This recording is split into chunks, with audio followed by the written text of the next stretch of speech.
Recording now.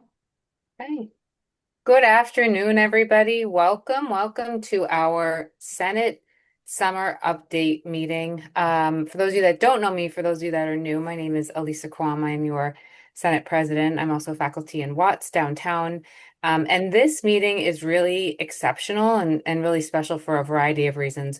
One, it marks us moving into being a much more working Senate throughout the year. And while this is not a business meeting, it's an important time for us to come together, hear from our leadership, kind of get a pulse on what's going on, and ease back into the semester, which starts in just about a month. So we don't have too much time left in our summer. But this is also a remarkable meeting because it's the time when we have all of the new senators and all of the new leadership in the same room as all of the outgoing senators and outgoing leadership. So it is the official transition point for all the new people to come in and welcome and start to see how we do things, meet with our leaders, and also a really nice send off and closure point for our colleagues who their term has ended and they're moving on to do bigger and better and greater things in their future lives. So it's just a really great time to be together. This is not an official meeting such that we don't need quorum. We're not doing any motions. We're not doing any voting. It's purely just an update meeting for us to hear about what's going on from our leadership, ask questions, engage, be together, and like I said, prepare for fall. So our agenda is divided into two sections. The first section, we're going to start with Sally Morton and her team and hear a little bit of update from KE. After her presentation, we'll pause for a few questions and then we'll move into Provost Gonzalez and her team. She's got a couple of presentations and some topics related to provost and academic matters that were really shaped by the questions that you all submitted and the comments you all submitted. So thank you for being so active in our Google form. And after the provost is done with and her team is concluded, we'll ask a couple of questions there too. And then if time permitting at the end, of course, we can ask additional questions. But so first two chunks, we'll hear from Sally and her team, questions, and then the provost and her team, and then some questions. If there are outstanding things that we don't get to today, please feel free to email me or email our leaders directly and engage with them, and we'll continue the conversation. And save the date because our Senate orientation is August 21st. The date has been confirmed. We're sending out an RSVP and information, more concrete location and time soon, but August 21st will be our Senate orientation for this next year.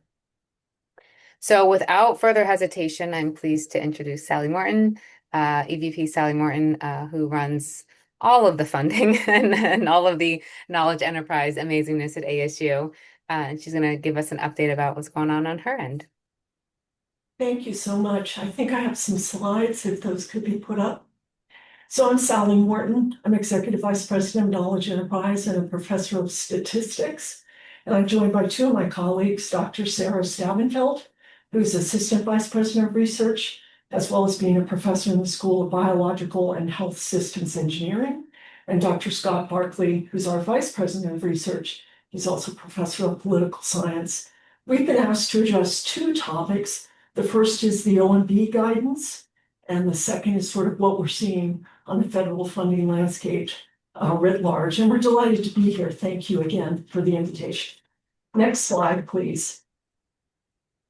So as many of you will know, the OMB, the Office of Management and Budget, put out in late May some proposed revisions to what is called the Uniform Guidance, the 2 CFR 200.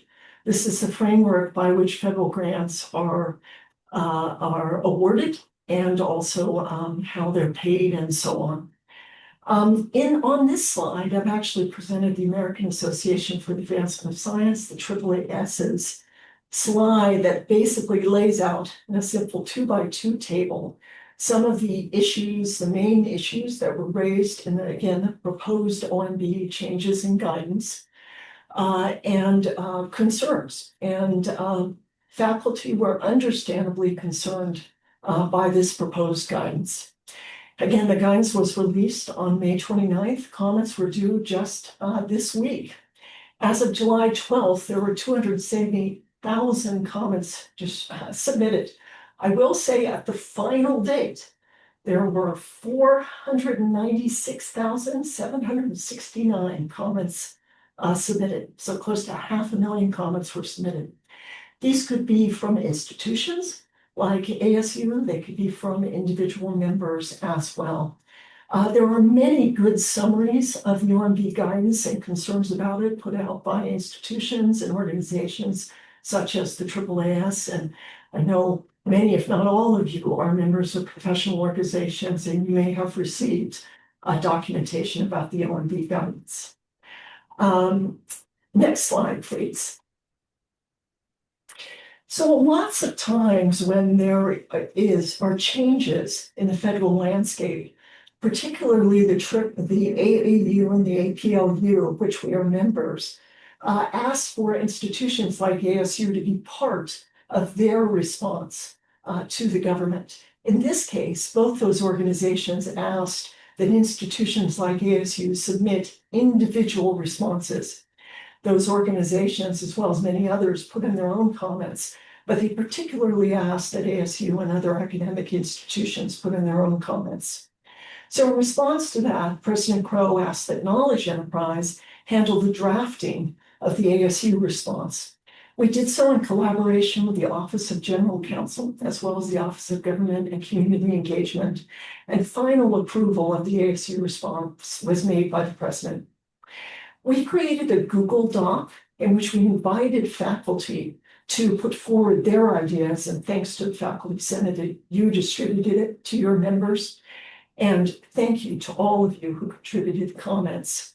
And we tried to distribute this Google Doc widely through every avenue we could so that faculty could forward their concerns.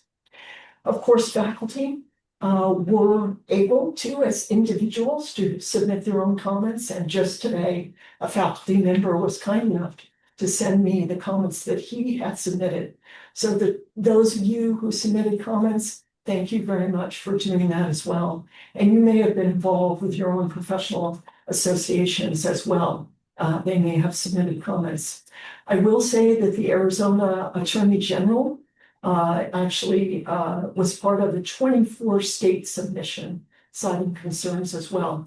So I wanted to give you a sense that there was an ASU response. There's a response by organizations that ASU was part of, and as well as individuals also put comments in.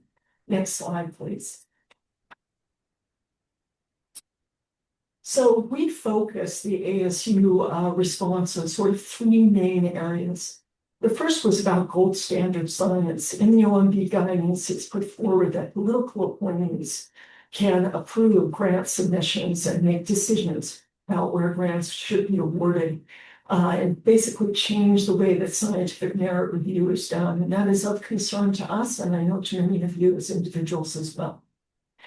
Also, there was a section on government compliance costs, research burden, institutional subsidization of federal research. Is focused on indirect cost recovery, which also has been a focus of a number of executive orders from the Trump administration. That was another area where the ASU response raised concerns. We tried to be very constructive in our response. Here's what we see as the problems. Here could be an alternative. The last was on broadening participation in federal research funding and the importance of fixed amount awards. That was another area that we really focused on. As the bottom bullet says there, we tried to provide alternative approaches. I would also say, as an aside, the responsibility of Knowledge Enterprise is to support all of you and many faculty across ASU in their research endeavors. We are also trying to prepare should this guidance be implemented. So we're also looking hard at the processes and so on at the university, how we would respond to changes in the OMB guidance. So you might ask, what happens now? Well, what happens now is the OMB is required to look at the comments, and remember there's close to 500,000. We're pretty sure they'll use some AI structure to do that. They're required to look at them, evaluate the comments that came in, and decide whether to alter their proposal in any way for issuing what's called a final rule. The final rule would have a date of October 1st. However, it would have to be put out on the September 1st Federal Register, This is something that comes out of DC. Many of you will be familiar with it. So we would expect to see on September 1st an announcement in the Federal Register about whether this entire policy or just parts of it will be implemented on October 1st. What will happen then? We anticipate there may be litigation, as there was contrary to many executive orders in which ASU was a very active part. So just in summary, we appreciate the faculty involvement in this response. There was a very robust response across the entire nation, and we're waiting now to see what will happen. I think I'll stop there and ask Scott Barkley in particular. What have I missed? What would you like to add? No, I thought the summary was very good. We saw that across institutions, there was a large amount of focus on this. You'll also notice two other areas that are worth foregrounding. There was a suggestion to remove, based on the guidelines, support for some of the open science initiatives by removing support for conference travel and also for paying for page costs. And so we were very concerned about that as part of research dissemination, and also that grants once issued could be removed after the fact at any point. And so award stability was a key part of the response from ASU. Thank you, Scott. And you reminded me that we collaborated with the ASU Library in particular on the dissemination issues. So I think I'll move now to the second topic, which is really what are we seeing on the federal funding landscape? So next slide, please. So what we're seeing is that the allocated and authorized budgets by Congress are at or very near prior year amounts. They are allocated to the prior structures and programs, but not to all prior agencies. As you know, there's actually been the elimination of agencies such as USAID, which ASU did a lot of work with. We're seeing funds coming out from the agencies in the usual way.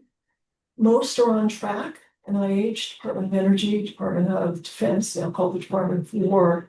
However, the distribution of funding appears is slow at these agencies. So we know faculty who have things under review, or they've told they're going to be reviewed, they're going to be awarded, the money is coming out very slowly. NSF in particular is off track significantly. If you look at how much money they've allocated at this point in the year compared to previous years.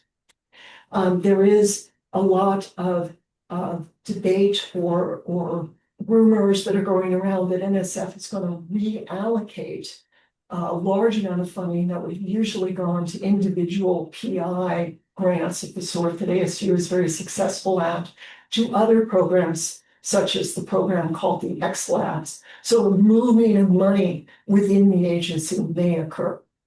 Traditional awards still do exist, and faculty are very good at them. And we're delighted to work with you on those. They tend to be fewer now, and as a result, more competitive. As I've said, awards coming out slowly. We are trying to assist as best we can, college and unit level research administrators, RAs, and post-award teams to help them try to keep the money flowing. And we welcome from any individual faculty member, if you've got a concern, don't understand something that's happening, please come to me and we'll try to figure out what's going on for you. Next slide, please. We do see new opportunities. They're starting to emerge. They tend to be focused around particular administration and agency priorities. Those tend to be things like quantum, artificial intelligence, fusion, other areas like this. They tend to be very focused and a very quick turnaround. By a quick turnaround, I mean you're seeing a request for proposal. It may actually be a limited submission. By limited submission, I mean that the agency restricts an institution like ASU on the number of proposals that we can submit. So ASU may only be able to submit one proposal. And they're very quick, 4-week, 3-week, 6-week. Whereas in previous times, we might have had 6 months to respond. So very, very quick. They often involve industry-led activities. They require that you partner with industry. Commercialization and return on investment is really starting to appear in the calls as well. There's new contracting mechanisms. So a lot of change in the vehicles by which funding is being put out. What Knowledge Enterprise is doing is we're doing our best to respond as quickly as possible. Get the information out to faculty as quick as we can and support them in putting proposals in. I think we're good at that. We need to keep getting better, and we're very much your partner in that. So again, how is ASU responding? One of the things that we're doing is we're working with the foundation, ASUF, the ASU Foundation, to assist faculty to respond to both federal as well as philanthropic funders. And the provost has been a wonderful partner on that, on getting training out to faculty. We're trying to work extensively with industry partners. Let me give you an example. I've developed partnerships with quantum companies. So when a quantum opportunity comes, we are ready to respond. We already have that industry partnership set up. We're changing our processes internally to allow us to really do quick turnaround opportunities, including, as I said, limited submission. When we have a limited submission opportunity, we want to make sure that it's fair, that it gets out to all faculty and everyone has an opportunity to compete, to be the single, for example, ASU submission. But that requires that we're getting that communication out quickly and helping faculty understand the opportunity and respond. There's also these newly emerging sort of complex builds of proposals. An example there is something called the National Science Foundation X Labs.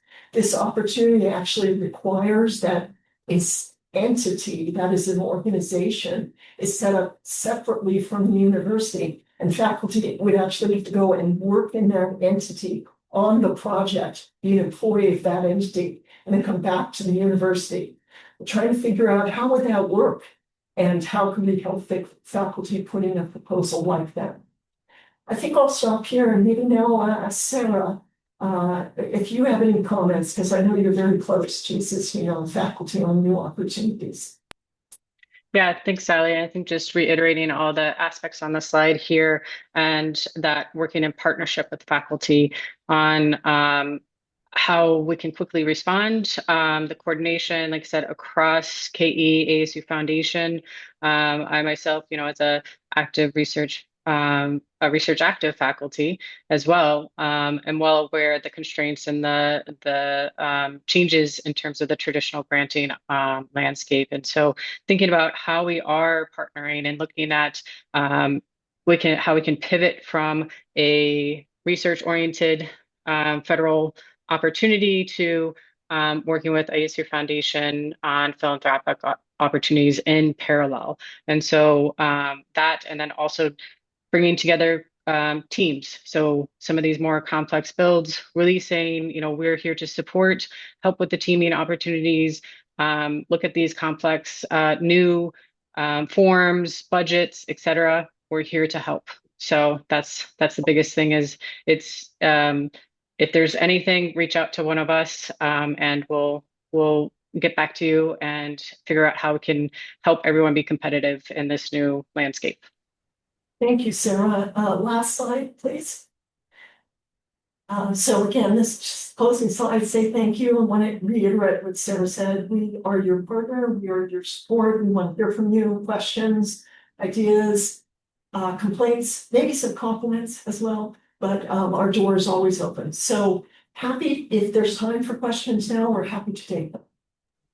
Yes, we do have a few moments. So colleagues, you can either put them in the chat or raise your hand, whatever is appropriate, and we can kind of organize it that way. I will say that, Sally, you were so fantastic in sending me that Google form so that we could get the word out. In the future, when there is an opportunity for us to fan out, let us know. We can get out to all of the units and all of our colleagues across the university. So we are also here as a conduit for information and helping to get out into the ASU ether. With so many emails and so many things going on, it's hard to communicate, but we are here to also help get that information out. Thank you for that reminder. Thank you. Of course. Colleagues, questions, comments, ideas? Compliments. Compliments. No troubles.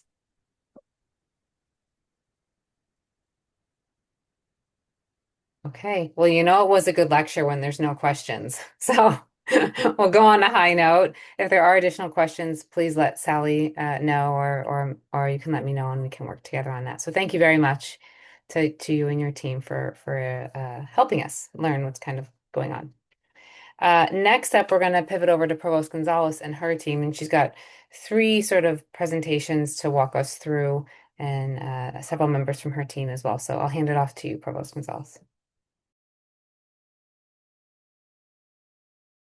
And I think you're muted, unfortunately. I did. Okay, how long is it going to take me to learn?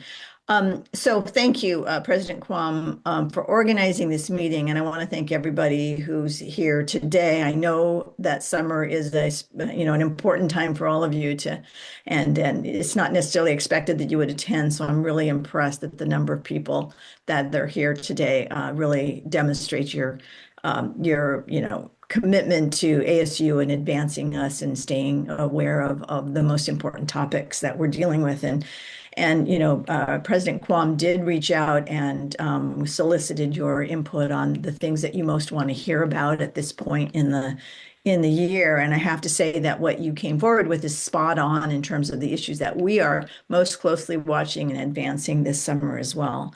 So in the time that we have, we want to address three topics. One is enrollment and the implications of enrollment for our budget.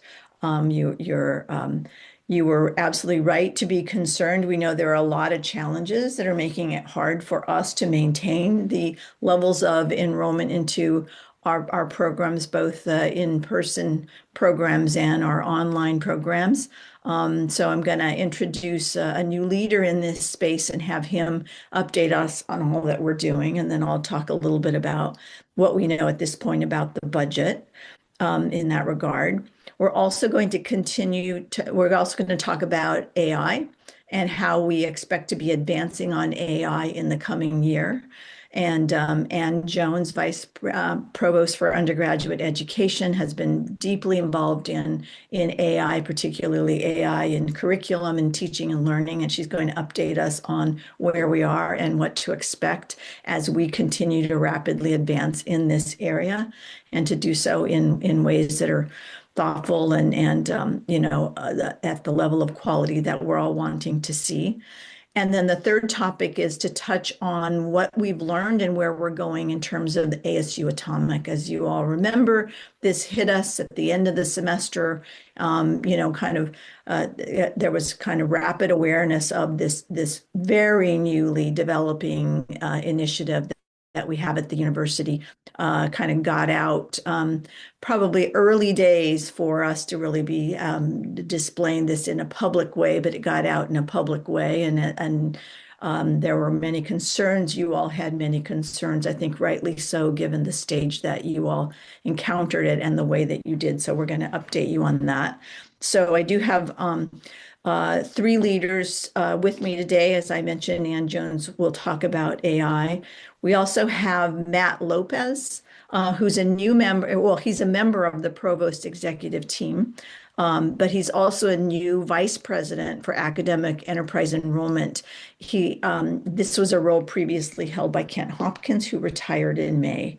And in this role, Matt is responsible for ensuring that ASU's success in outreach, enrollment, and admissions for all of ASU. It's a huge job. He has a very large staff to be able to do this. The staff that he works with does everything from having recruiters on location all across the country and in other countries, managing the International Student Scholars Office, financial aid, campus visits, marketing, and many, many other tasks that are required to put those students in your courses year after year. He is, as I said, he's been at ASU for a while. He was deputy vice president, so he knows ASU well. But let me just kind of check in with Matt real quickly here. Matt, can you say how long you've been at ASU and where you were previously? You bet, Nancy. Thanks for having me. On September 12th, I will have completed my 10th year at ASU. I came in 2016 as the Executive Director of Admission Services, and it is an honor and a privilege to serve as VP now. Great. And then just to give context about how large is the team that you manage? Yeah, our division is about 400 full-time staff. We then utilize the wonderful students. We have about 400, last I count, 350 to 400 students. Many of them are tour guides you've probably seen, or we call them devil's advocates across our campuses. And then we have a lot of students who are helping us process applications as well. And I failed to answer, previous to ASU, I was at the University of Utah. Before that, I was at the University of Colorado, approaching 30 years of enrollment management. Okay, excellent. So, so Matt's going to just kind of update us on what are the challenges, the ones that are, you know, having you ask the question, you know, what's happening, you know, what are we doing to address those challenges? How are things looking? So Matt, please, I know there's a slide if we can get that set up, and please start your presentation. Yeah, again, privileged to be here and always happy to provide insight. Obviously, enrollment is a team effort. We all have a role in this. We have a role in obviously supporting our students, and so I just want to be acknowledged and thank you for opportunity. If you go to the next slide, just for background, and especially for those of you who are new to Senate and may not have seen some of this information before. You know, when I arrived in 2016, it was right about when we really started to see kind of the rapid growth that many of you are accustomed to seeing and certainly have felt in your classrooms or in the kind of the digital spaces across our campuses. And so, you know, in the last decade or so, we nearly doubled our enrollment, approaching over 194,000 or almost 194,000 enrolled students over kind of the course of a calendar year. That included significant growth, something we're incredibly proud of in the state of Arizona, with more than 13,000 individuals in terms of kind of the year-to-year growth of that. That's just not a cumulative growth. That is where we have moved to. And in that same period of time, you can see that U of A and NAU have added just over 2,200. 120% growth in international, much of that coming post-COVID in the last few years. A lot of it occurring in Fulton schools of engineering and other areas like WP Carey. Then we're at present state, and as President Crow would say, we are in C state 9 in terms of kind of the waves that are hitting us and some of the challenges. And so certainly was not surprised that many of you are interested in hearing about where we're at, especially as we unfortunately read about all of the challenges that are occurring at other institutions and their enrollment decisions in regards to program closures and things. And we certainly are not immune to that. Now we are in many ways having a lot more success than some of our peers and others across the country. But in many ways, we are certainly facing some of the same challenges. When it comes to our total campus immersion population coming into this fall, right now we are projecting about a decrease of 6% of our total campus immersion population. Within that, you see a pretty significant decline of 36% in our international graduate enrollment. International graduate is where we've grown significantly since COVID. And again, that growth is pretty concentrated within our engineering programs as well as WP Carey and Thunderbird. We are also starting to see some slowing in our digital immersion, although we are anticipating continued growth. we have signs of seeing some slowing. And so 26 and beyond is certainly going to require a lot of different efforts. It's going to require us all putting our brains and our ideas together.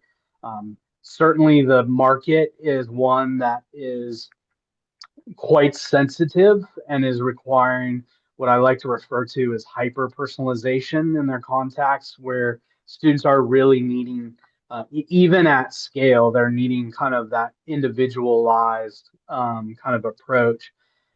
As a university, we're going to have to continue to iterate and experiment on new enrollment activities. We're going to have to find new programs.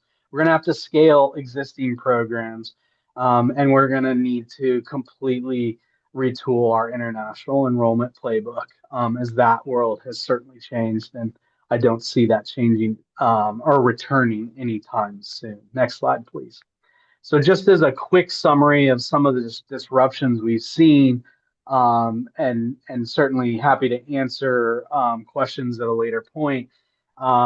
Because of the market trends that are occurring across all of the sector, and this is also occurring internationally. We're seeing some challenges in other places as well. We're seeing some market competitions and market behaviors, especially driven by our peers, that are making it an incredibly competitive marketplace, and students taking significant and receiving significant scholarships to attend places that historically have not been so generous. We're also seeing some of the elites, the Ivies, the UCs, admitting students at much higher rates than they ever have, and that certainly has a ripple through the sector as well, as students that we have oftentimes relied upon are getting into many of the flagship schools of their home state as well. There is a continued, especially with inflation and the energy costs that we're all seeing and facing, there's continued cost sensitivity, and families really not willing to make kind of financial bets, if you will, because of some uncertainty. Additionally, and Sally is certainly not the only one facing federal impacts, and your research as well, but there's some pretty significant changes that were passed in what's called the One Big Beautiful Bill Act of 2025, which put some caps and limitations on loans, and has some other pretty significant impacts in the world of financial aid. And all of that is kind of resulting in students kind of staying closer home, if you will. And these are primarily domestic student issues. And so you can see on the right, we're going to play to the whistle. We will always play to the whistle, meaning even though school is only 5 weeks away, the start of fall is only 5 weeks away, we're going to continue to hustle and try and get as many of our students to join us. And we're trying all sorts of different things. Many of them are going to rely on you and your expertise and connecting with students that are admitted and on the fence. We need all efforts at this point. Real quickly, to kind of summarize the next slide on international student disruptions, as I know many of you have lots of questions. Murray, if you wouldn't mind, thank you.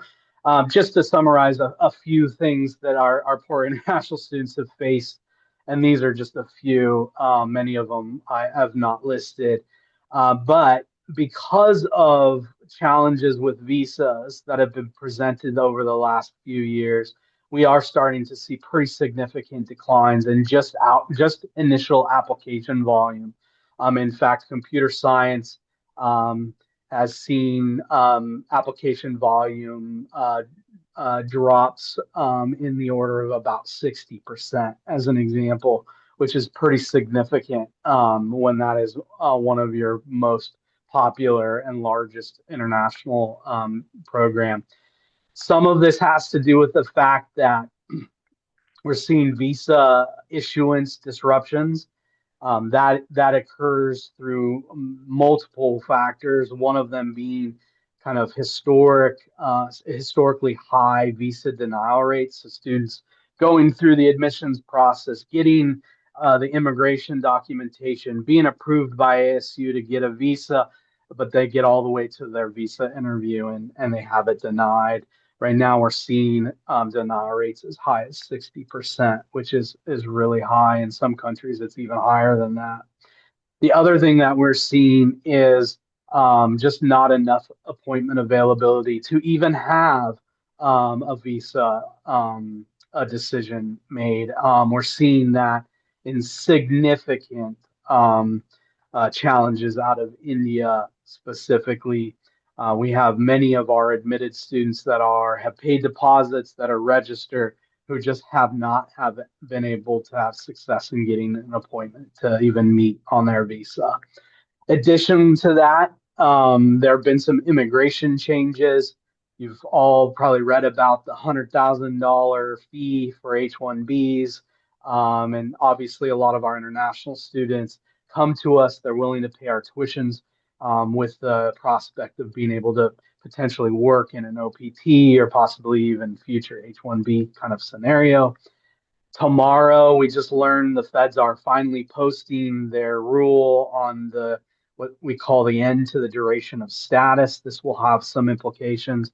A quick summary of that is previously international students could stay in the country as long as it took for them to complete their degree. Now the maximum is 4 years. And so in some cases, obviously our undergraduates, we're going to have to really ensure that they can graduate in their 4-year time period. For our PhD students, especially in the scenarios where that's going to take longer than 4 years, we're really going to have to think through how we as a university are going to respond to those. But all of that has contributed to a decline in interest in applications. And so you can see, similarly playing to the whistle, we are doing a lot of different things. We've expanded scholarship offerings. We are trying to leverage all of our digital ASU online assets, all of the other in-country opportunities we have in India, partners with Sintana, you name it, is kind of where we're focused on, and certainly not trying to give up, but it has been certainly a challenging time. That ends kind of my update on enrollment. Certainly, if we have time, I'll take questions at the end. Nancy? Yeah, thank you, Matt, very much. And I want to just remind everybody when we talk about enrollment is not just bringing in those new students, which you can see there are a lot of challenges to that, but it's also making sure that our students that are already with us continue with us. And so student success and retention and persistence are equally important to the bigger picture in what we're doing. But I want to just touch briefly, and I'm not going to have a lot of details because we don't have the details yet on implications for budget, because I know that that's something that's of concern to you. So, clearly you're right to ask the questions because, depending on what you count exactly, we're roughly about a $5 billion budget overall for ASU, the ASU enterprise across all of ASU. And 59% of that is tuition dollars. And so, seeing enrollment declines does mean that it'll have an impact on the budget. We actually don't know what that impact will be. We know it'll be significant. But we don't know what it'll be because we're still in the game playing to the whistle. I mean, we're at the most critical point right now. We won't really know kind of where we land, till sometime in September. We always sort of talk about the 21st day. So right now we're just doing everything we can. And I can tell you that the 400 staff that work for Matt it's sort of all hands on deck 24/7, focusing on all that we need to be doing. So, but let me just say another part of that is that we are not concerned about this coming year. I mean, we're always concerned, but we're not worried about this coming year because we did something that put us in better shape than you might expect. And that was, you probably heard about it, position control. So anticipating that, that we were going to be hitting, really rough waves in Sea State 9, we actually put into place over the past year, and a year and a half really, a policy of having all academic units, all units across ASU really pull back on hiring. We didn't pause hiring entirely like you saw in a lot of universities, and nor did we let close units and let people go. But we did pull back on hiring and really focused on essential hiring.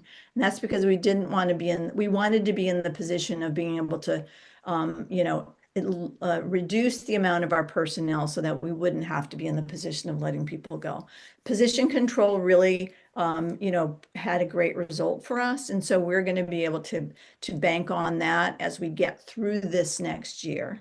There also are some, kind of budgetary adjustments and decisions that are made at the enterprise level, and also in terms of what we get from the state. And again, I can't give you any numbers on that because even that is still kind of coming into place. But for this next year, we don't have significant worries. But as you might imagine, played out over time, declines like this are going to require us to make some continued adjustments. And so our strategy is, how can we focus on efficiencies? How can we do everything we can to adapt so that we continue to strengthen our ability to maximize enrollment? That includes really thinking about what role do we have to play right now in society as people are asking questions about how we should educate students and what we need, and questions about workforce. So we need to make sure that we're being flexible and adaptive and meeting some of those needs as well. So a lot of creativity and innovation there. How can we even make sure that we are being a responsive university in terms of meeting the students' needs for proficiency and experience with AI, which Anne will talk about next. So we're doing what ASU really does best, which is adapting to the moment and really trying to put ourselves in a good position. And so that is our 100% focus as we're going into this next year. As I said, so we think with all of that, that's kind of how we're managing. And we'll continue to keep you posted, as things unfold over time, but that's the adaptive model that we're applying. So I'll go ahead and take, and I don't know, Sally also is very focused on budgets issues as well from her perspective. So I don't know, Sally, if you want to even jump in and say something about that. Sure, I'm happy to. In terms of research funding, we anticipate that we will be even higher in fiscal year 26 as compared to 25, probably about $1.2 billion. We're working on those numbers right now. They're submitted later this year, and their publication lags the end of the fiscal year by almost 18 months. And indirect costs come in with those research dollars. Where we're concerned is in the coming year, and what the impact of, as I related, sort of a slowdown in funding getting out of the agencies, trying to pivot to new vehicles and new opportunities at the agencies, as well as other funders like industry partners or philanthropy. So we try to estimate and predict. It's a very difficult prediction problem right now. I'm a professional statistician, so I say that with some authority, I think. But we're doing our best to figure out what next year will look like. And we don't start the year with a budget. Basically, the indirect costs come in over time as the research is done and the research expenditures occur. So I am expecting some downturn next year. Okay. All right. So I saw your note, Lisa, that we should just keep moving on. So let's go ahead and shift and have Anne Jones, Vice Provost for Undergraduate Education, for those who are new to the Senate, start her presentation on AI. And Anne, just also, if for context, can your team manages a large number of tasks for the university. How large is your team? that reports up to you? Smaller than Matt's. But together, I think we operate. We represent the majority of the operational personnel in the provost office. There's a little bit over 100, depending on how you count, who are affiliated with undergraduate education in some way. Faculty may interact with those teams directly. The curriculum team is part of my portfolio, as well as the Global Education Office. I saw some folks on here who've done study abroad. You worked with our teams. Classroom scheduling. Many of you have rooms and classes. You've interacted with us there. And UOEEE, if you're involved in program assessment, you interact with us there. Okay, thank you. Well, please tell us about AI. Yeah, thanks for the invitation to share this afternoon how ASU is responding to one of the most significant changes in higher education today, and that is AI. And sorry, Maria, I'm after Matt's very beautiful photograph of family and graduation.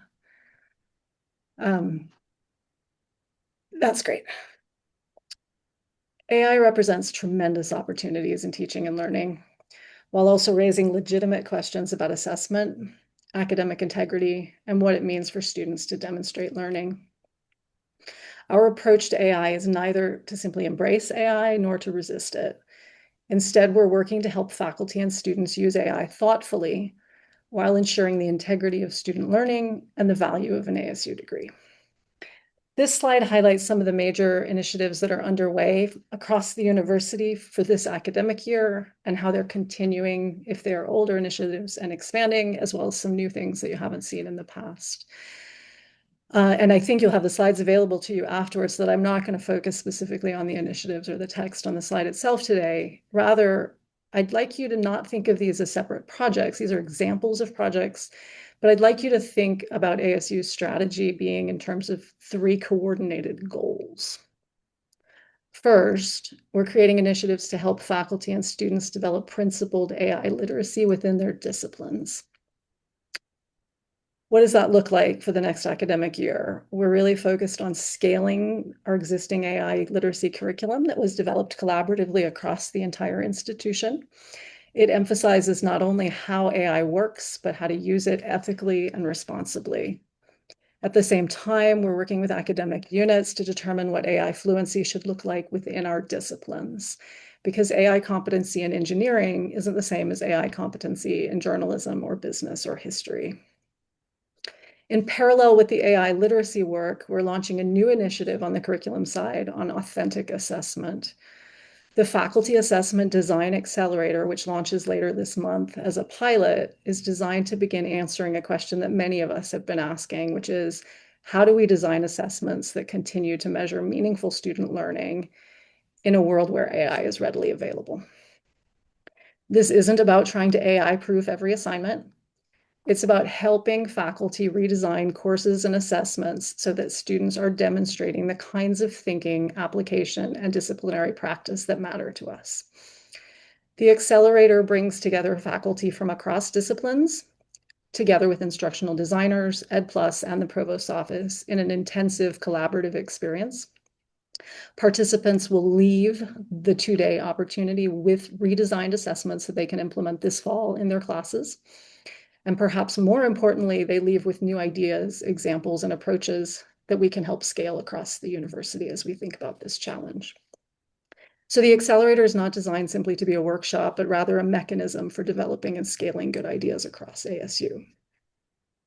Our second goal is creating opportunities for faculty to learn from one another. AI is evolving way too quickly for any one office to have all the answers. And faculty are developing innovative approaches in their own classrooms. And I see several units represented here that are doing really creative things. And we really need an effective way to share those experiences. The Assessment Design Accelerator is one forum we've designed for that exchange, but on this slide, you also see highlighted the AI Teaching and Learning Strategy Work Group.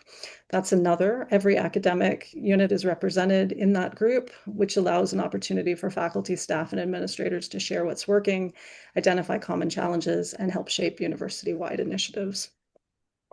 And finally, the third goal is to ensure that faculty voices directly influence AI adoption decisions. On the slide, you see Pilot, the Pedagogical Innovation and Learning Optimization Team. That's a team consisting of faculty who are engaged in testing AI and learning technologies in authentic teaching environments to inform university adoption decisions. The feedback from that group becomes a part of the evaluation process when we're deciding which kinds of pedagogical tools to adopt, ensuring that ASU supports tools that improve teaching and learning rather than simply adding another tool that isn't accomplishing our goals. Across these initiatives, you'll notice a common theme that I hope you'll take home with you, and that's collaboration. Our goal is to build faculty capacity, create communities of practice, and make faculty expertise central in how the university responds to AI. If we could flip to the next slide as well quickly. This last slide is simply intended as a reference, since you do get the decks afterwards. It summarizes the growing collection of AI resources that are available to faculty at ASU, from enterprise-wide tools on the left of the slide through to training opportunities and consultations that you'll find on the right-hand side. There is instructional design support and online resources, and so you have this as a reference after the talk, and we'll continue to update these resources across our websites and send some introductory information at the start of the semester. As a main message, I'd like to close by saying AI is transforming higher education, and our responsibility is not to avoid that change, but to thoughtfully lead that change. Our students need opportunities to work with AI, not only because it enables new forms of learning, creativity, and problem solving, but because they're preparing for careers in which effective AI use will increasingly be expected. At the same time, we have a responsibility to ensure that AI enhances rather than replacing learning. ASU's approach is to help students develop principled AI literacy, to support faculty in designing authentic learning and assessment, and to ensure that faculty expertise remains central to how the university adopts and uses AI. In doing so, we believe we can simultaneously prepare students for the future and preserve the academic integrity of an ASU education. Thank you. Okay, Elisa, should I just continue? Okay, so if we can put up the last slide. So I'm going to kind of try to update you on where we are and what we're thinking about next steps for the ASU Atomic, and kind of level set on really what that is even. So joining me to kind of help field questions, if we have time for questions today, is Catherine Shuckle. She's Vice President and Chief Resource Officer at ASU now. And as in that role, she's focused on helping work across ASU teams to accelerate how we achieve the impact of our charter, working to drive additional resource generation to achieve our goal of impact and excellence. So it's how do we advance the charter, but also how do we do it in a way that actually identifies other sources of revenue and resources for the university. You know, we've already talked about the budget and how 59% of it is derived from tuition. One way to strengthen ourselves and be sustainable through C-State 9 as things are evolving is to think about other ways that we might use our knowledge and our assets and our experiences to be able to generate other sources of revenue. So Catherine's playing a very big role, not just on this project, but in many, many other ways, actually working with colleges and academic units as well. Just quickly, Catherine is an ASU grad. She previously was a student double major in biology, where she worked at the Biodesign Institute. She was also a piano major. She's also a Flynn Scholar, very accomplished throughout her lifetime, and has worked with us previously. Was a major player in advancing the Starbucks partnership. Also got her master's in public policy from ASU, and she's currently working on a professional doctorate. So if what I would like to do is just start with what Project Atomizer is. Okay, so Project Atomizer is a broader initiative that is asking how do we build an AI-powered learning infrastructure utilizing ASU resources that transforms our ASU content into personalized learning experiences. We're really probably the only university that could do this at the scale and with the level of expertise and credibility that anywhere, because we have built over 2 decades this rich source of digital content that has been developed by true experts in the field.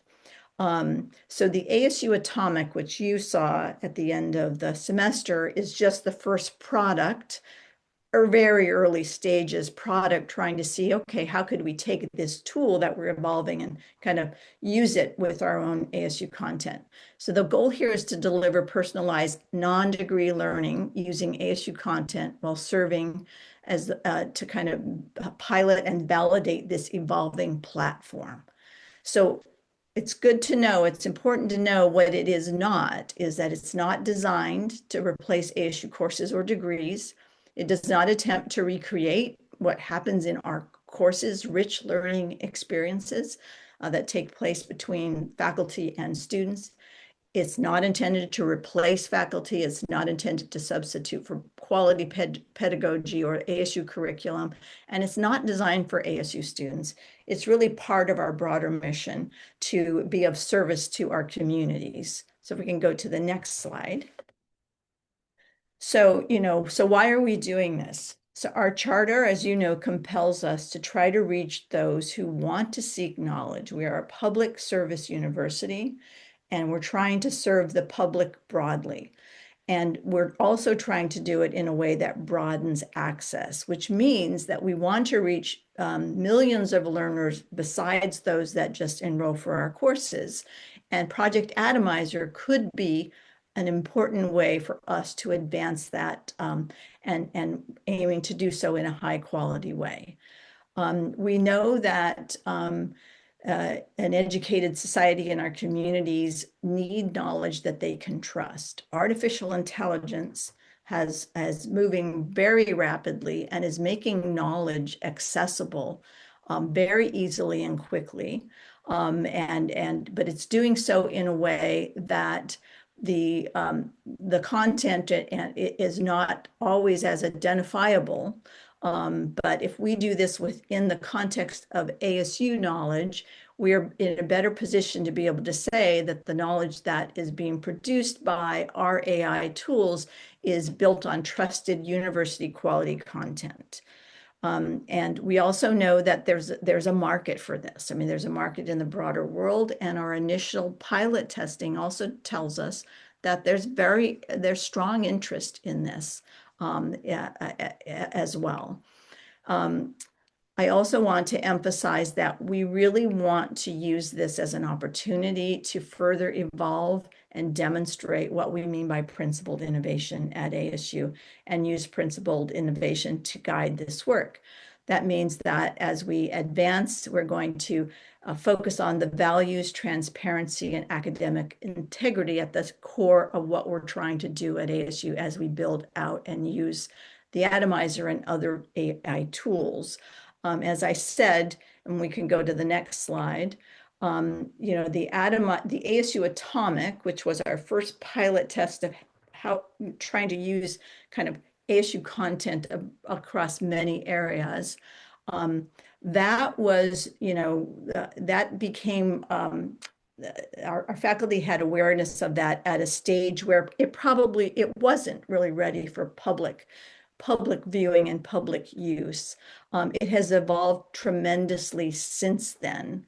And so just to reiterate that the goal is to use ASU's learning and teaching, learning assets and teaching expertise to expand access to high quality learning for lifelong learners. So what did we learn from the initial pilot, and what are we learning now to kind of keep evolving that so that we can deliver on that promise? I want to just emphasize 5 themes that are guiding our work. And we learned a lot from the input that we got from those who participated in the pilot and from faculty who also signed on to kind of take a look at the initial tool and gave us a lot of feedback. We received a lot of feedback, and it was all incredibly valuable. One of the things that's always been very important to us is governance and safety. And I see that we're at 3 o'clock. The quality of our learning, the making sure that we are using faculty and domain expertise in the work that we're doing. And, you know, we can answer questions about that. We started with an open pilot model, but we're moving away from that open pilot model and really moving now to a next phase, and really working continuously on how do we now make sure that we have awareness and transparency in a timely way with regular updates to those who need to know about what we're doing. So I know we're at 3, but let me just quickly say next steps, and then Elisa, you can tell me whether you want to ask people to stay on for questions, since we're not bound by course schedules in the same way in the summer. So next slide. So as we move into the next phase, one thing that we're going to do now, we learned a lot from that broader phase. We're now going to do another small closed pilot. It's not a rollout. We're still very much in the process of evolving the tool. And it has shaped up significantly from the version that was available in May. This next phase is going to be very much narrowed in focus and utilize a much smaller pool of coursework in areas that we believe that we can evolve to address very specific questions. The other thing that we've done over time as this has evolved is that we've moved away with the tool where there was kind of away from image and likeness, faculty image and likeness, and moved away from a tool that is drawing from the knowledge so that you're not identifying and seeing specific faculty involved in the tool. This will remain a very contained non-degree pilot. And we're going to be working with a small number of colleges who are interested in trying to serve a particular need. And we're still in the process of working with those. And as we advance, we're going to make sure that we've got faculty advisors guiding how the tool will evolve and be used in the pedagogy attached to the tool. So at this point, there's no action needed from the Faculty Senate, but we will keep you involved. And we expect that the next phase will launch sometime in August and run through January. So Elisa, why don't you let me know, and perhaps what we can do is those who want to ask questions can stay on, because I know there's probably interest in all of these topics. Yeah, I think that that's probably the best thing. For those of you that can't stay, we'll continue to record. We'll post all of this on the Senate webpage, and you can catch up later on. For those that do want to stay and hang out, you're more than welcome to ask questions and engage a little bit. So please navigate as you need, as you need to go about your day. If you can't stay, thank you for coming. We really appreciate it. And if you can stay, please start putting your questions in the chat. That way we can get to everybody. And I see, how much time do you have, Provost Gonzalez? I want to be respectful of your time. My time is fine. I'm open. Why don't we maybe add another 10 minutes and yeah. I think that's fair. Okay. So I think Penny had the question a few presentations ago. So Penny, why don't you go first? Yeah, I'll make this as brief as I can. As we are seeing our enrollment go down in certain areas, I'm curious 2 things. One, is ASU going forward going to be more selective about the programs that they choose to promote as opposed to not? And the reason I ask that is I've noticed on my campus, some programs are just never part of tours anymore or recruitment things, that they're kind of like not front and center in the recruitment. So it's one, will certain schools have more of a focus or certain programs be prioritized in recruitment? And the second part of that is, as programs decrease in on-ground enrollment, is there a potential in the strategy for some majors to go online completely to preserve on-ground resources? So that's my 2 questions there. So thank you. I don't know if it's for Matt or who I'm supposed to. I'm happy to answer the first part of the question as it pertains to how we're promoting programming. So I think it's a little bit of a few things. We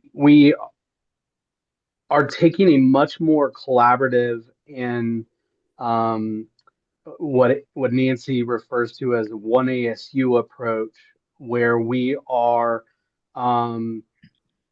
representing ASU in a much more comprehensive way to more markets than maybe just representing as online only in certain markets. And so we definitely are pooling resources. We're using the talents across multiple divisions, including Ed Plus, to kind of maximize our dollars and really maximize enrollment.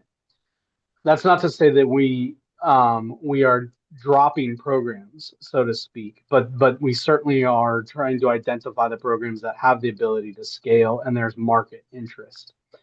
In the terms of like campus tours and where we're taking individuals, one of the things that we've been really disciplined on, and the feedback from our guests is we're very good at taking a fire hose approach of trying to show how much ASU has, how much ASU is able to do, and try and do it all in like 90 minutes. And so we've really heard from our guests what they want. And so in many cases, we've been able to make our tours go to places where our students are saying, when I come to campus, I want to visit the following. And in many instances, it's not about the buildings anymore.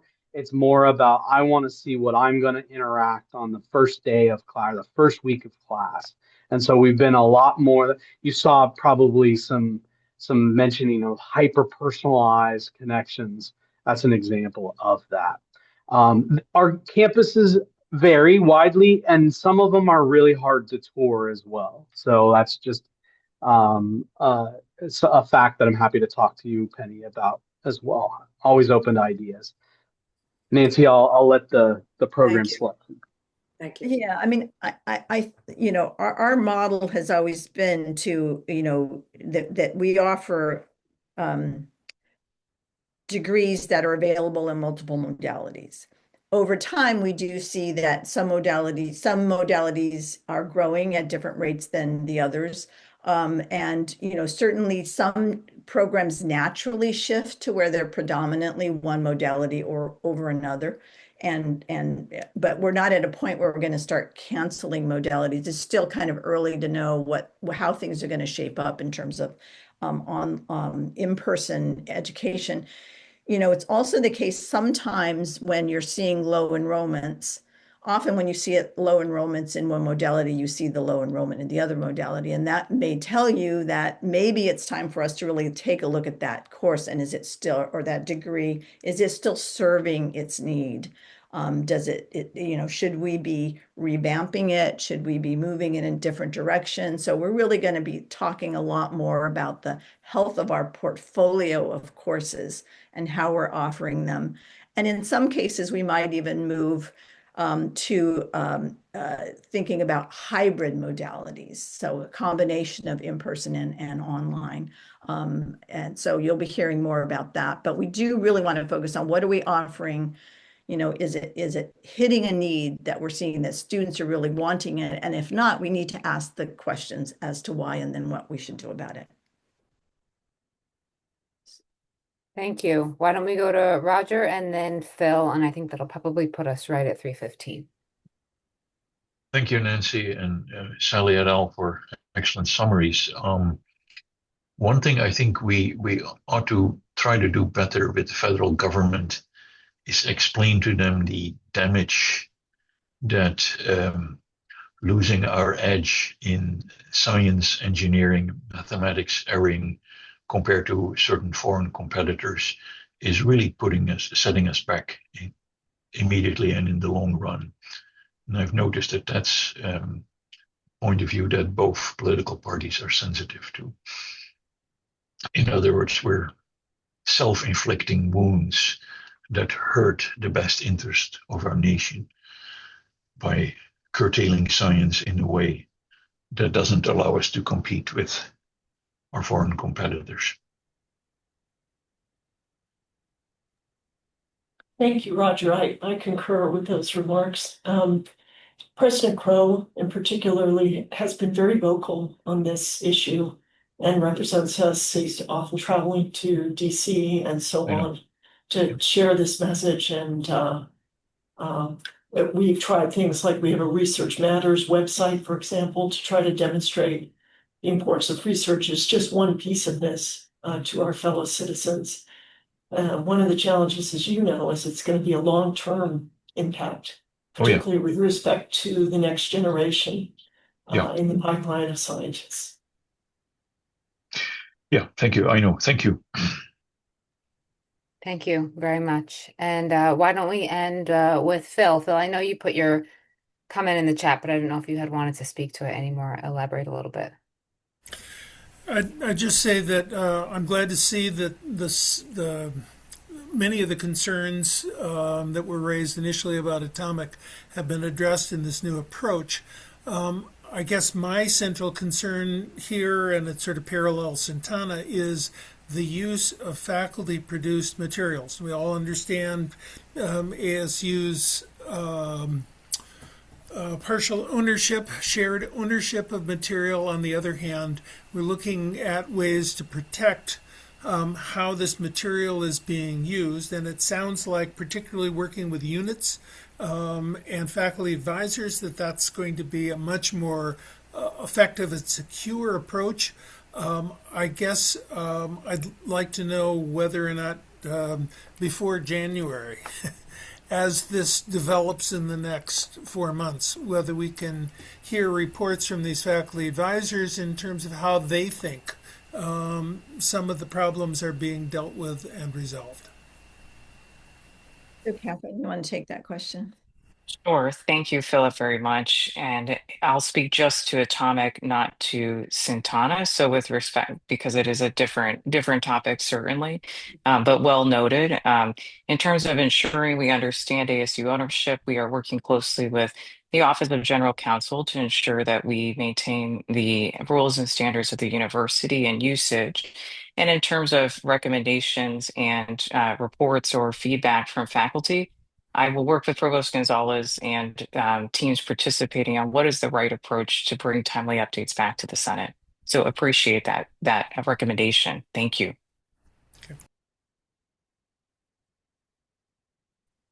George, you had a comment, but you have another question. Yeah. Yeah. So honestly, great work, everybody. I know this is really hard times. I find it really fun and challenging. I mean, it's a big opportunity for the university and for all of us as educators.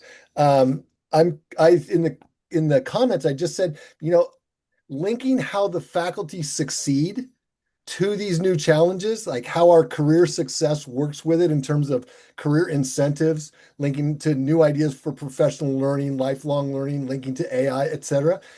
I know we have a lot going on. We don't have to answer that now, but I think having a slide in this talk that's like, and here is how the faculty succeeds by supporting these innovations in their career progression center. I just think that would make this it would close the loop. And so when we then, as senators, bring this back to the faculty, they'd see the progression from challenge to ideas to effort to their success. So we don't have to answer it now, but I think that would be a great addition. And I know there's a lot going on. Thank you for that comment. I mean, you're absolutely right. These are all linked, and the way that they're linked is by our charter. Absolutely. And even, the ASU Atomic and serving our communities and developing, partnerships with those who might eventually use what we're developing. We also imagine that's going to feed back into ASU's positive reputation and also generate more learners who want to come back and get degrees. So it actually serves the mission even of enrollment eventually when done well and done right. So we absolutely have all of that in mind as we are advancing, and we should do a better job of really trying to portray that. So thanks for that comment. If I could also just interject, and this may not have been the focus of your question or comment, George, but we are thinking hard about incentives on the research front as well. As I mentioned, the vehicle is asking people to be leaders in different settings and so on. And how do you incentivize and support faculty? Because it's change in the way that research is being implemented as well. Elisa, could I just make one, Please. plant a seed Yeah. for everybody is, I mean, I love George's response of enthusiasm to the moment that we're in, because this is a moment of challenge. And it is a moment when, you know, I just came back from a provost meeting with APLU yesterday, and everybody's talking about we have to evolve, we have to change. It's time for us to really think about how we need to do things in a different way. ASU is more prepared to be able to do that. So I guess my thought to all of you is, how do we help all of the faculty that you represent understand that need for change? Now, again, we need to do it in an ethical way, and that's why principled innovation is important. But how do we encourage everybody to be able to embrace that change and evolution and see it as an excitement rather than, you know, something to be feared or prevented? So I don't expect an answer, but I just think it's a question for us all to ponder. Thank you, Provost Gonzalez. And to your question, your point, George, the Provost and I have been working on thinking about how we can bring, predominantly how she can bring this wider perspective to the Senate next year and help us sort of understand a little bit more about what's going on. So the things that we're doing in our work in shared governance fit, that nest a little bit better. So we're working on bringing more and different kinds of information to the Senate this year. But if you have topics you want training on or information on, you know, please let me know and we can sort of figure out how to bring it to everybody. We represent all the units, so it's a good time to learn about how things work at ASU. So we are 17 minutes over our conclusion time, but this time was incredibly well spent. I appreciate all of you for showing up and being so engaged, and certainly to our leaders and to our provost and to Sally and both of your teams for coming and spending a little bit of time with us. Again, colleagues, we will reconvene in August. Orientation is August 21st. And for those of you that are not coming back because you're termed out, I expect to see you all at the Academic Assembly in September. So we'll get information out about that. And of course, if you need anything, please let Maria or Ashley or I know. Otherwise, take good care, everybody. Thank you again. Have a great rest of your day. And make sure you hydrate, of course. Thank you, everybody.